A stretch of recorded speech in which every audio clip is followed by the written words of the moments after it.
representatives from China and the United States are meeting in Shanghai for their first round of trade talks since May.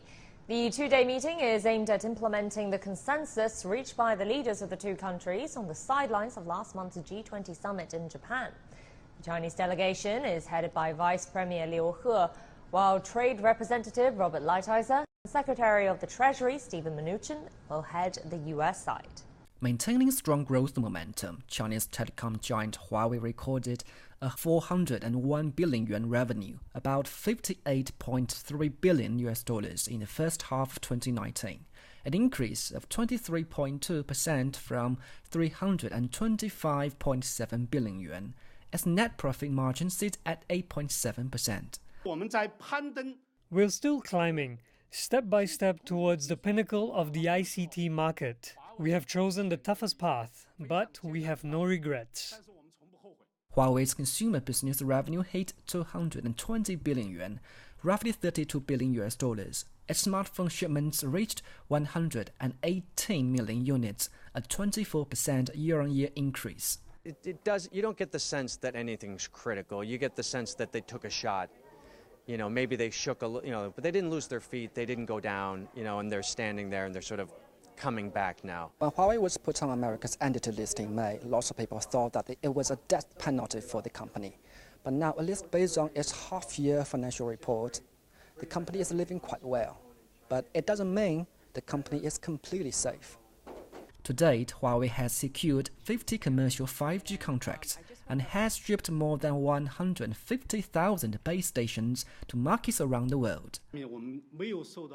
Our 5G deployment has not been affected by the US ban because we've long been prepared for this. Even after the ban was imposed on us on May 16th, we still got 11 new 5G contracts. Our profitable business supported us with enough cash flow in the first half of this year, and I believe by the end of this year, we'll still have a very sound and positive cash flow, and that will support our long-term development. The company will invest 120 billion yuan or $17.4 billion in research and development. That's an 18% increase from last year. How anyone can beat Huawei in the carrier business? I don't. They're growing.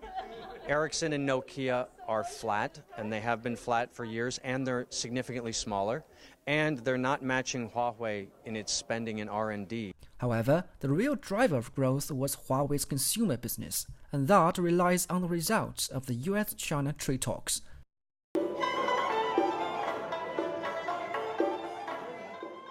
The sights, sounds, and smells of Xinjiang. But it's Beijing at the State Council Information Office where Xinjiang officials meet the press. Today's Xinjiang features a stable society, developing economy, ethnic unity, harmonious religions. People of all ethnic groups are living and working in peace and contentment. All careers are prosperous. It's in the best development period in history. Officials say the autonomous region's GDP has grown 200 times since its official establishment in 1955. Last year, the central government subsidies accounted for over 60% of Xinjiang's budgetary expenditures. Also last year, 99.9% of the region's children were enrolled in primary schools, a vast change from the 90% illiteracy rate there in 1949. Xinjiang residents' life expectancy also increased from 30 to 72.35. While introducing the economic progress in Xinjiang in the last 7 decades, the officials also stressed boosting ethnic unity in the multi-ethnic autonomous region and restricting the spread of religious extremism is also one of the government's key tasks now. Xinjiang has taken a series of counterterrorism and de-radicalization measures, including setting up vocational education and training centers. Officials say several countries' envoys, ambassadors, international organization officials, and reporters have visited the centers. We made achievements in practice and exploration. Many people have found jobs, some have signed working contracts in their hometowns, and some have started businesses with government support, lifting their families out of poverty. The majority of visitors, including officials from other countries, feel this is a unique initiative. It's a good education method to contain the spread of terrorism crimes and extremism. We welcome media, officials, people from all walks of life, religious people to visit Xinjiang anytime, to anywhere, any vocational center. Bordering 8 countries, Xinjiang is being built as the hub of the Silk Road economic belt. The region has 21 civil airports, with flights reaching Tehran, Tbilisi, Georgia, and Vienna, Austria. This robot, which looks similar to Wall-E from the sci-fi film produced by Disney in 2008, is a security guard at the Zhangjiang AI Zone in Pudong. It uses facial recognition technology and sends out warnings of abnormal conditions when on patrol. AI is also used in irrigation. The system automatically decides when to water the grass based on the moisture level in the soil. Another machine is used to collect river samples and analyze the water quality. AI is even used in trash bins to automatically sort rubbish. These systems and sensors collect all the data to help supervisors better understand conditions in the whole area without stepping out of the office. AI technology helps us better manage Zhangjiang Science City. I think it's a great trial in the application of AI.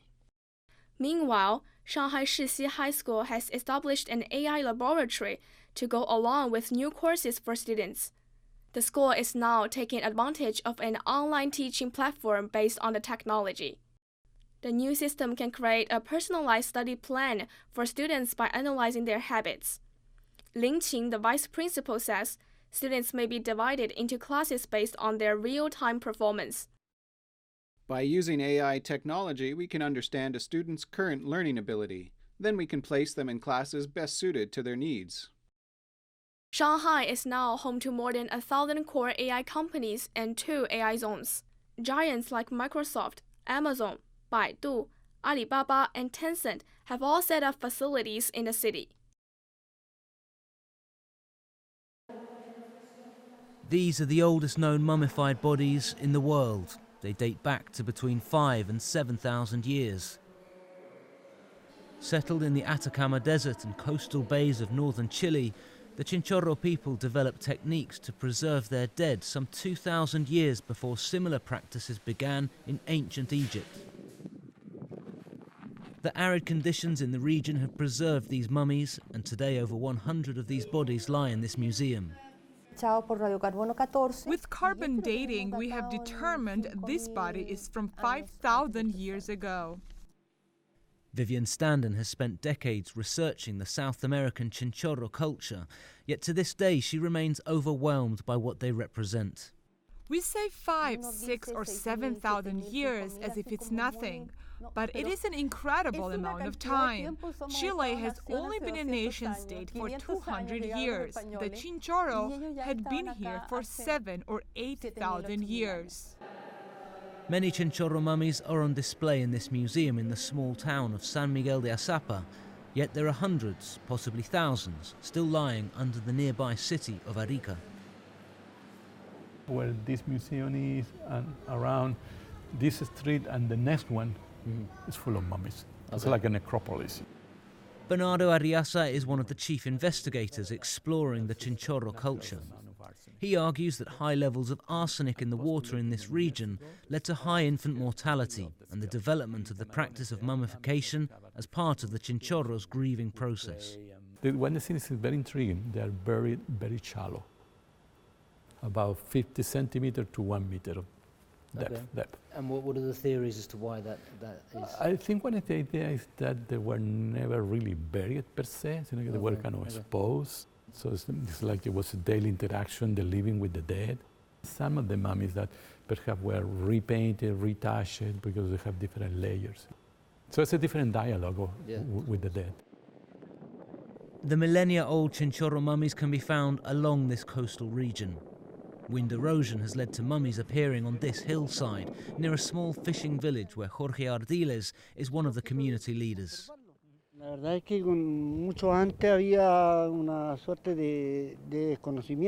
long time ago, there was not so much known about the importance of these remains. We want this to be given importance abroad. We are working with the university, the local council, and the state to have it named as a World Heritage Site, which is what it deserves, because of how the Chinchorro mummified the dead.